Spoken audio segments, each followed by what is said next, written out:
What was the purpose of Jesus coming? What was the purpose of Jesus into our world? The purpose for us to believe in him. Why?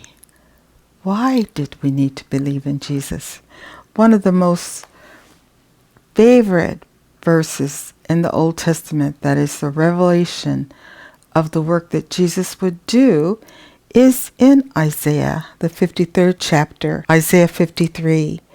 Who has believed our report, and to whom is the arm of the Lord revealed? For he shall grow up before him as a tender plant, and as a root out of dry ground. He hath no form, nor comeliness, and when we shall see him, there is no beauty that we should desire him. He is despised and rejected of men, a man of sorrows, and acquainted with grief, and we hid, as it were, our faces from him. He was despised, and we esteemed him not. Surely he hath borne our griefs, and carried our sorrows. Yet we did esteem him stricken, smitten of God, and afflicted. But he was wounded for our transgressions, he was bruised for our iniquities. The chastisement of our peace was upon him, and with his stripes we are healed. All we like sheep have gone astray. We have turned every one to his own way, and the Lord hath laid on him the iniquity of us all. He was oppressed, and he was afflicted, yet he opened not his mouth. He is brought as a lamb to the slaughter, and as a sheep before her shearers is dumb, so he opened not his mouth. He was taken from prison and from judgment, and who shall declare his generation? For he was cut off out of the land of the living. For the transgression of my people was he stricken. And he made his grave with the wicked, and with the rich in his death, because he had done no violence, neither was any deceit in his mouth. Yet it pleased the Lord to bruise him. He hath put him to grief. When thou shalt make his soul an offering for sin, he shall see his seed, he shall prolong his days, and the pleasure of the Lord shall prosper in his hand. He shall see of the travail of his soul, and shall be satisfied. By his knowledge shall my righteous servant justify many, for he shall bear their iniquities. Therefore will I divide him a portion with the great, and he shall divide the spoil with the strong, because he hath poured out his soul unto death. And he was numbered with the transgressors, and he bare the sin of many, and made intercession for the transgressors. He was wounded for our transgression.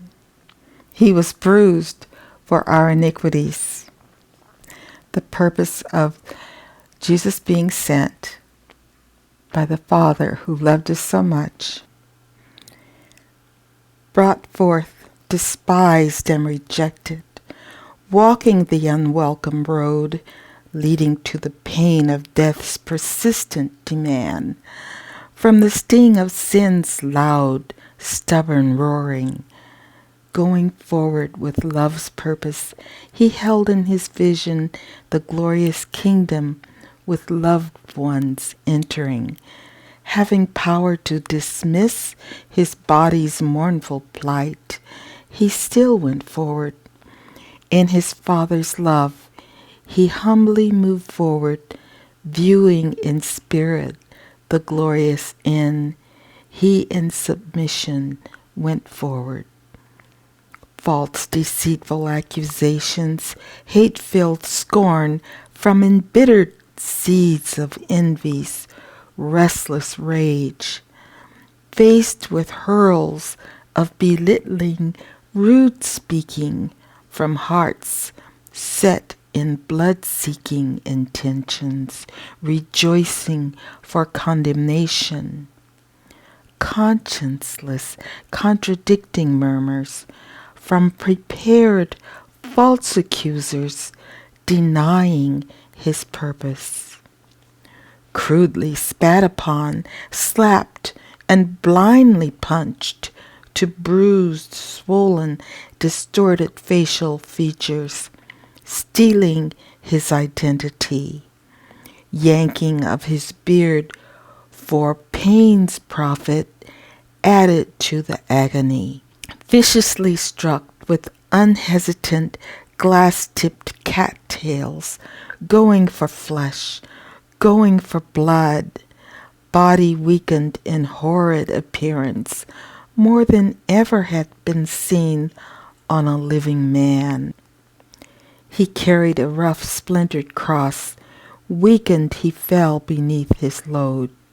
Assistance given from another took his weak, life-sapped body to an intended end. Placement of the crown of thorns pressed into his head, prompting streams of blinding blood covering his face. Pounded nails through his flesh secured his hands and feet to the rugged cross. Cries he made, "It is finished," prior to the piercing of his side and him bowing his head to lie dead in a borrowed tomb, allows us to claim the victory because he rose from the tomb, conquering sin and death for us, and he is alive. The purpose of Jesus is love. God demonstrating his love to us so that we can demonstrate our love to him and share his love that sent his Son. For God so loved the world that he sent his only begotten Son, that whosoever believed in him should have everlasting life. God didn't send his Son into the world to condemn the world, but that the world through him would have life everlasting. He has given us the way to look to him in his word, in the scriptures. That's the only way we can get to know him and love him and grow to love through him by the power of the Spirit that he gives to those that accept his gift, the Lord Jesus, his gift, his Son. I have been so blessed for just this period of time, recognizing and being able to claim the purpose of Jesus is love. Father's love, Jesus' love, that we may grow into that love. Thank you so much for watching.